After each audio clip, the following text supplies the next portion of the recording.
serval and ball python. 3, giant otter, green-winged macaw, and jaguar. Or 4, koala, platypus, and kangaroo.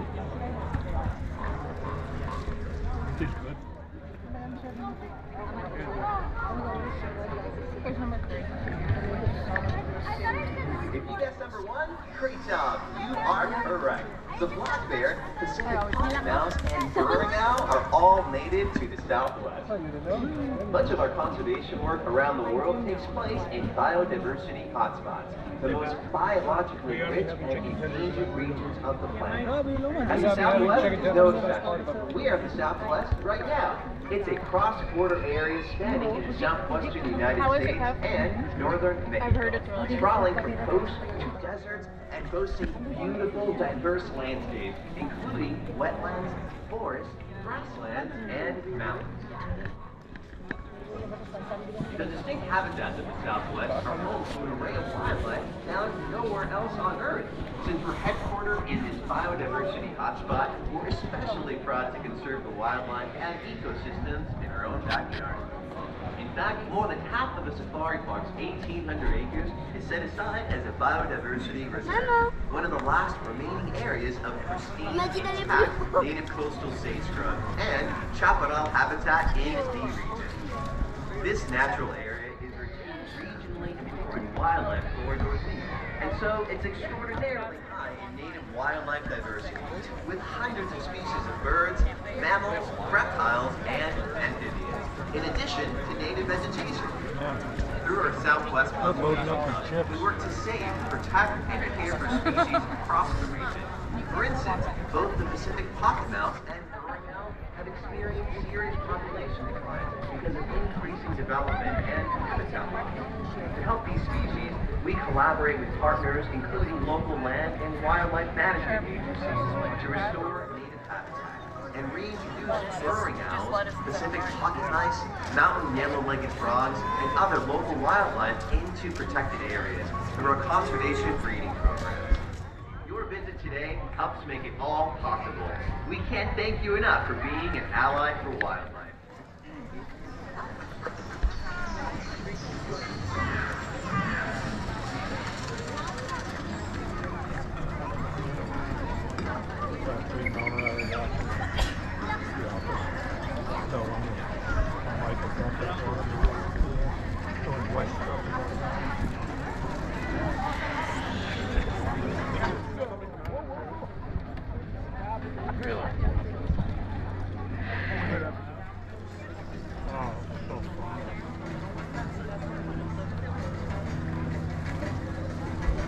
This is your first time actually watching the show? Yeah, I've seen sporadic episodes. I specifically chose the Diversity Day episode the other day. Watch that one again. San Diego Zoo Wildlife Alliance, along with its partners, has had incredible conservation success helping save the largest flying bird in North America. With only 22 birds left on the planet in the 1980s, the California condor was very nearly extinct. So, here comes your next question. After 40 years of collaborative conservation efforts, how many California condors are there today? 1, 22, 2, 200, 3, 350, or over 500. 22. Ryan. If you guess number 4, then you are correct. Today, there are over 500 California condors from just 22 in the 1980s. Since the first California condor was reintroduced into native habitats in 1992, their populations have grown by hundreds. It's quite a comeback story, and there's still more work to be done. We continue to collaborate with partners using our decades of expertise to breed and reintroduce these magnificent local birds while working to protect their I got a long native way to go habitat. because I'm only in season 3 right now. Condors hatch and are cared for right here at the San Diego Zoo Safari Park. As the young chicks are being raised, they keep them from infringing on people, wildlife care specialists use a lifelike puppet to feed and interact with them, like a condor parent would.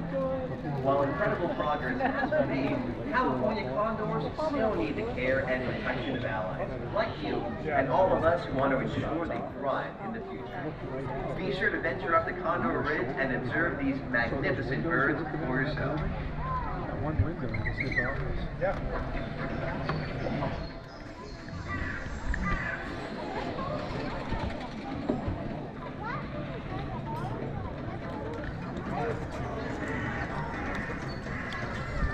I remember you at that point.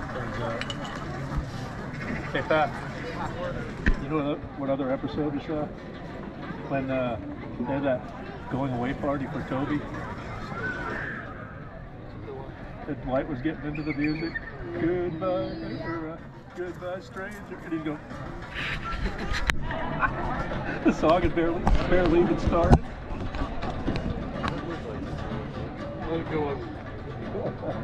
That was a great episode too.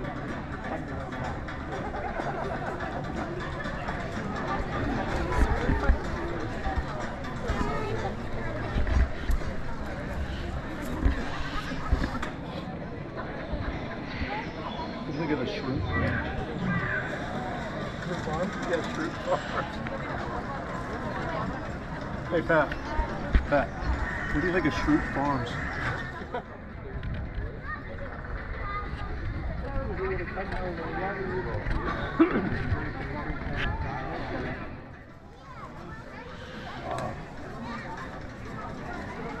That's turned into my favorite sitcom of all time. I watch it once, you know, like after mom goes to bed, I'll sit down and watch it.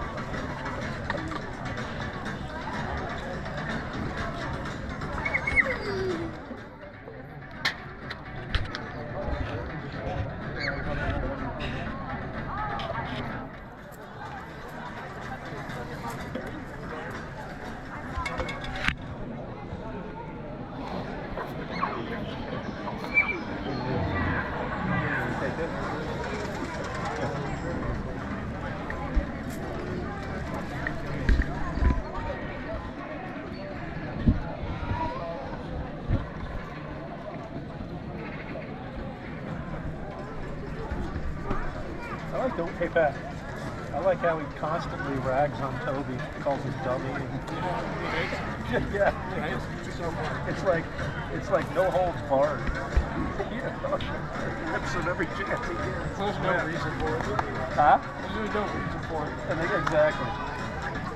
He just says it right to his face.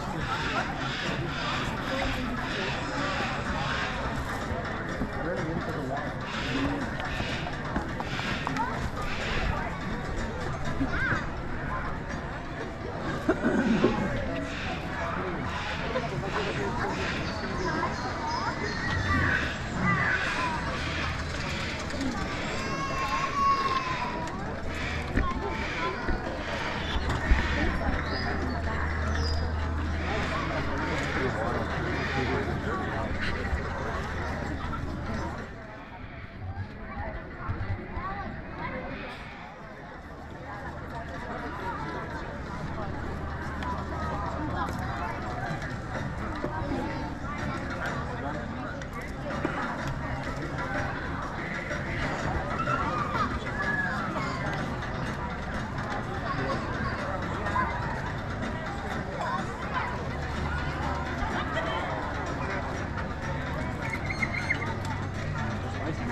The Southwest and Amazonia are just 2 of our 8 conservation hubs, where we focus on our collaborative efforts for the world's wildlife.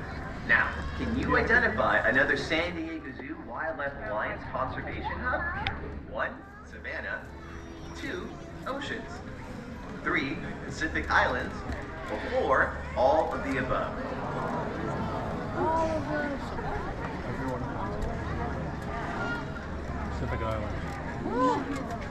Home. You're not For wrong. the next few If you years. guess number 4, then you're right. The answer is all of the above.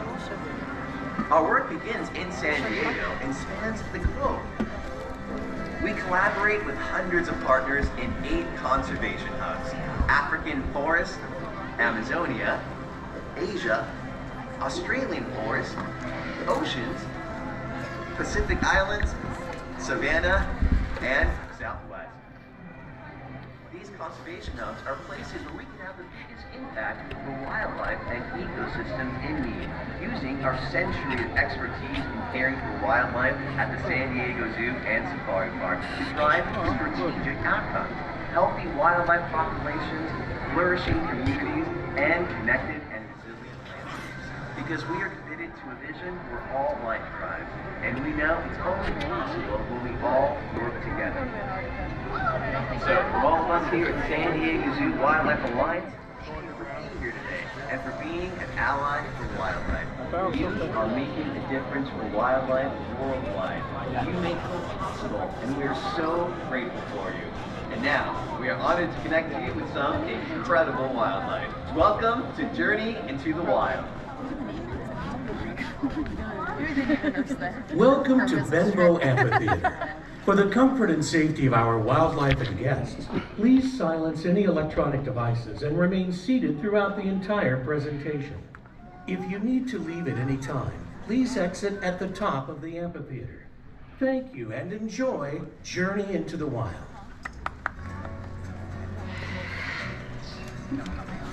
Hello, everyone, and welcome! Welcome to Journey into the Wild. My name is Jen, and I'm Rachel, and we're wildlife care specialists here at the Safari Park. The San Diego Zoo Wildlife Alliance is committed to saving wildlife worldwide, and we do this by uniting our expertise in animal care and conservation science, along with our dedication to inspiring passion for nature. It's true. We are focusing our conservation work in 8 different conservation hubs on 6 continents. And these are regions where our alliance can make the greatest impact. That's right, conservation starts with the connections we make with people and wildlife every single day. And today you're going to meet wildlife from 3 of these geographic regions.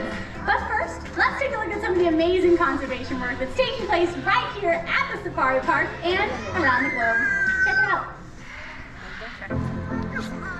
The world is changing, and so is the way we live with wildlife. We were born from the sparks of a fire. At the San Diego Zoo Safari Park, we're leading that charge. Floating up to a starry sky. Inspiring change and fueling conservation around the globe. Every day we get higher and higher. Breathe in and hold on tight. Our work is focused across 8 regions called conservation hubs. Like the African forest, Amazonia, the Asian rainforest, along the Pacific Islands, the Australian forest, the savanna, in the ocean, and right in our own backyard, the Southwest. Your visit today supports these conservation miracles for wildlife worldwide. Like with the California condor, who became extinct in the wild in 1983, before the Safari Park helped grow their numbers back to over 500. Or Edward, the first southern white rhino born through artificial insemination in North America.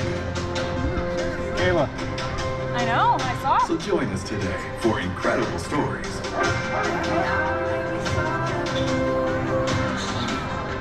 Meet some of your favorite animals as we journey into the wild. What if they should have been forever on that one side?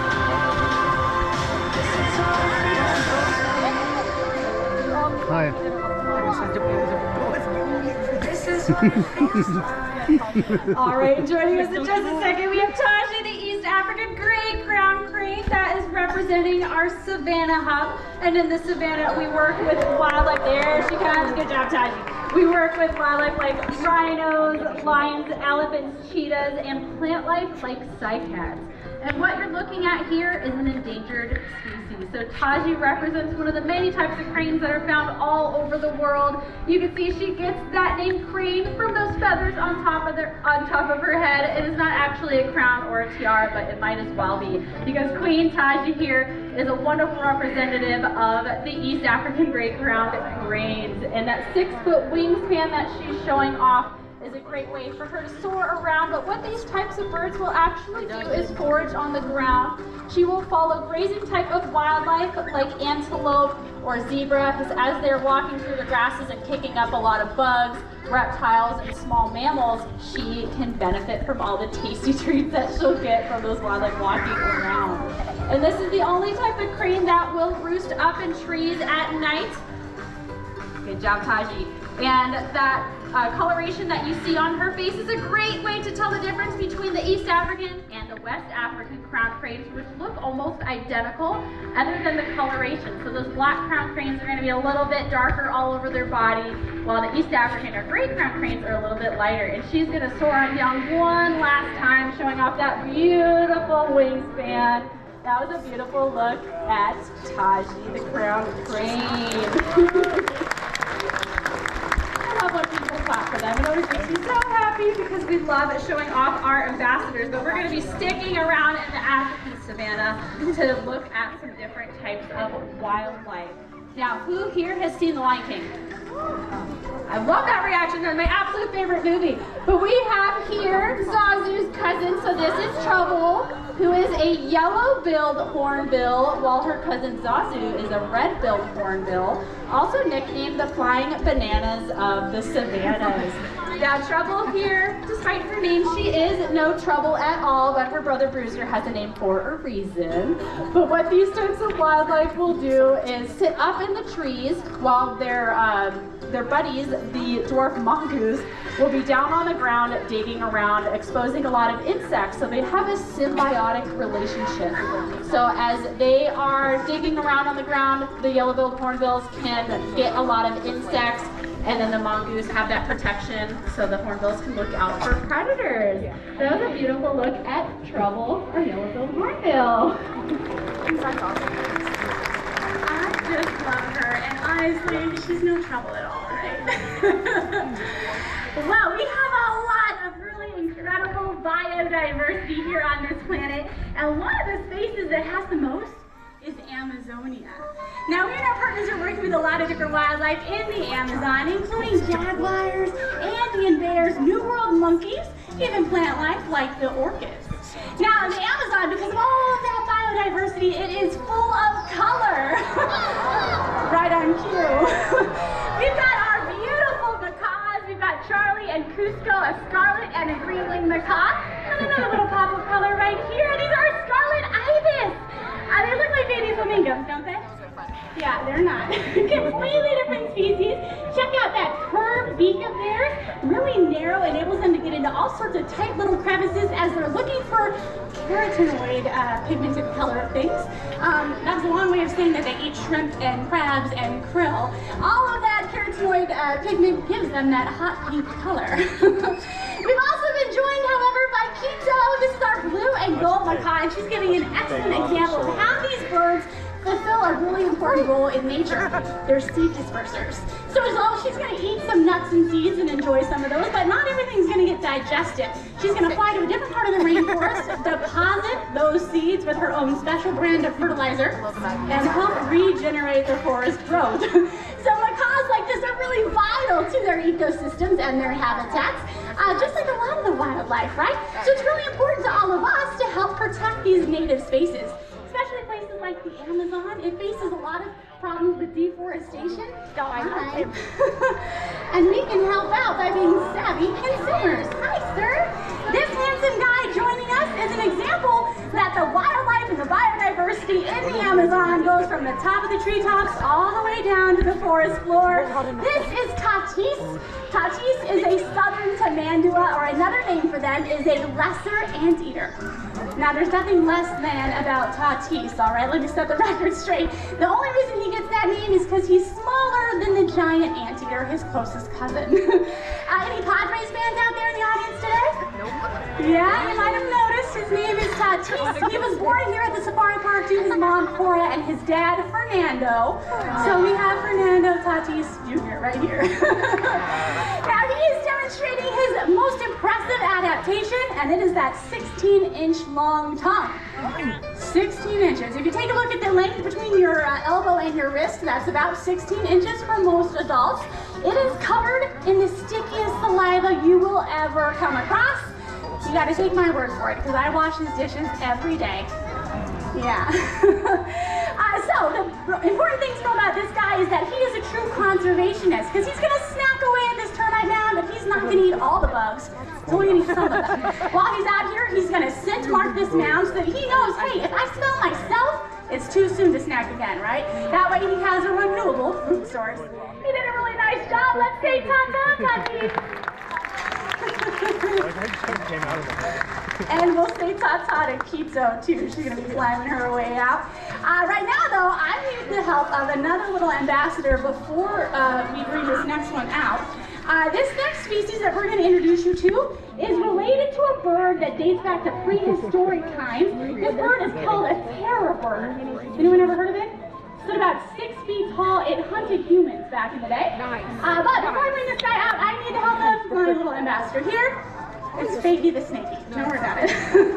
However, this bird is an expert at hunting snakes and other reptiles. That's what we're going to share with you guys today. Paolo, our red-legged Seriana, is gracing us with his presence.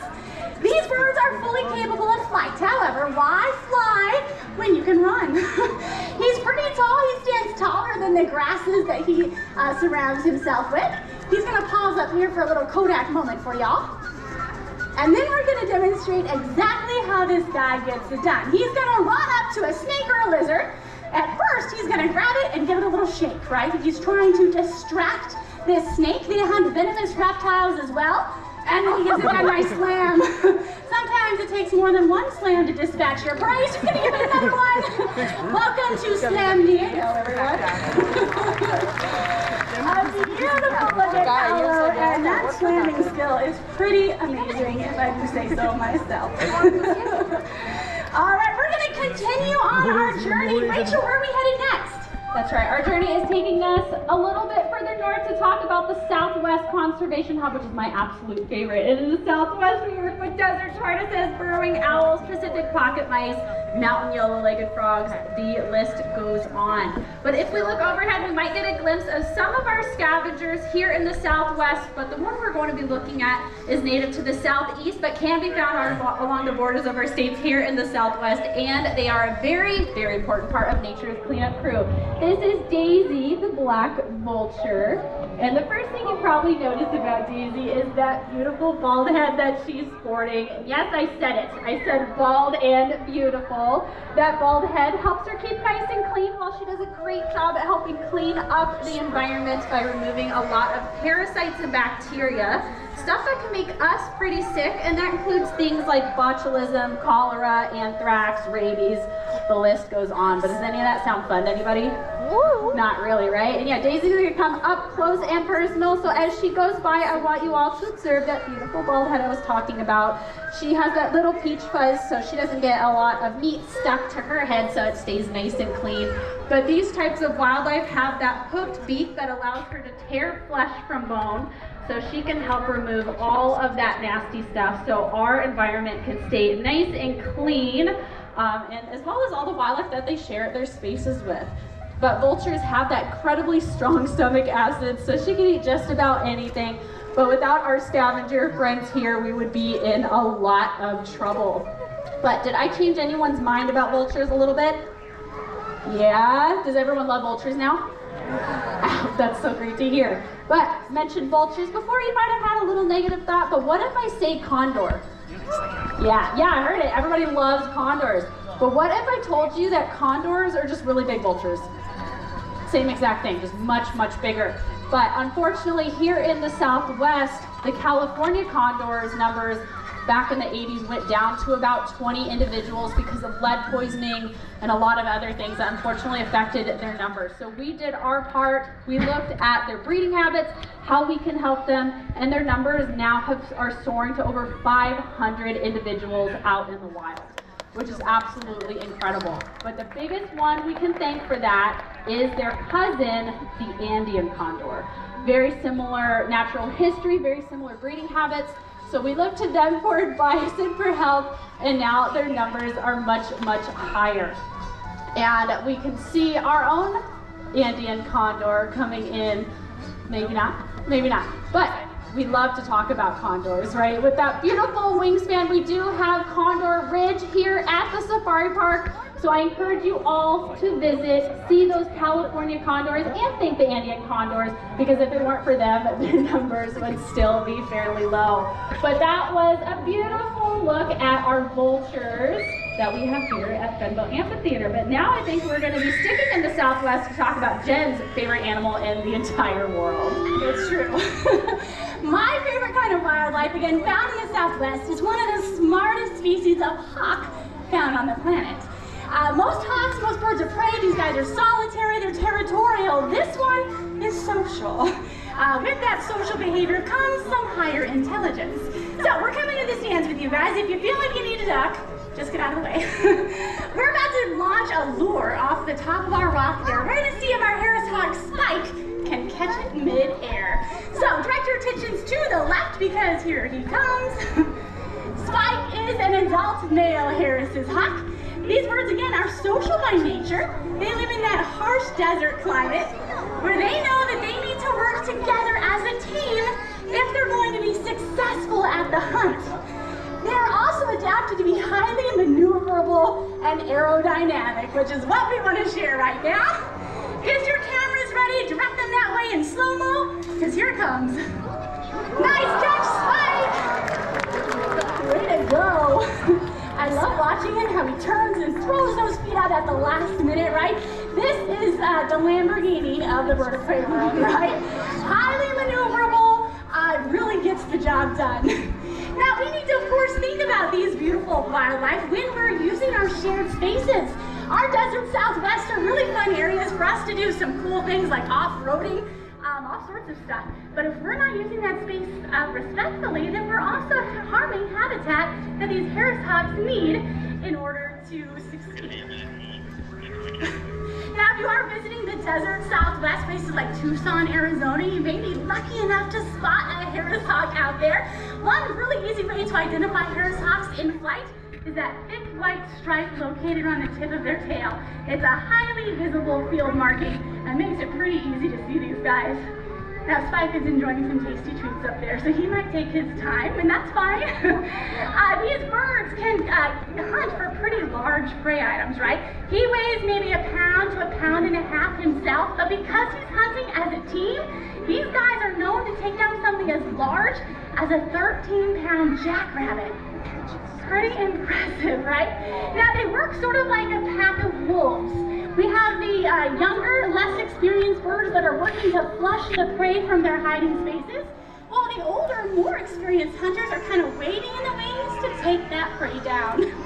Now, I see you guys looking skyward because you're appreciating some of our local natives flying overhead. I just saw what I think was a turkey vulture kind of soaring by. The turkey vultures love this valley here and the way that we're shaped. There's a lot of thermal activity, so a lot of warm air kind of welling upwards, and those turkey vultures can just kind of cruise around and enjoy that warm air current. All right, so Spike has enjoyed this little treat there. I think we're about ready to say goodbye to this guy. Here he goes. Now you can see that white stripe that I was talking about, right? Now these birds, because they're so intelligent, they are so fun to work with. Any teachers in the audience? Right, you love that aha moment when your students are getting it, right? And you can see that happening when you're working with his Harris hawks, which is probably why they're one of my favorites. He did a pretty good job out here. That was Spike, our Harris hawk. Now our journey is going back to the African Savannah Hub. We took a good look at Spike, who is a representative of a raptor here, but now we're going to take a look at the most largest owl found on the continent of Africa. This is Heasley, who is a milky eagle owl, or milky eagle owl. So he definitely heard all of you before you saw him, because owls utilize that hearing to listen for their prey. They are a sit and wait predator. So what they're going to do is sit and wait for prey to arrive. Most owls have that facial disc that you can see on either side of Hinkley's face, those big black marks. But as he flies down one last time, I want you all to hold your breath, because chances are you're not going to hear anything at all once he takes a look down.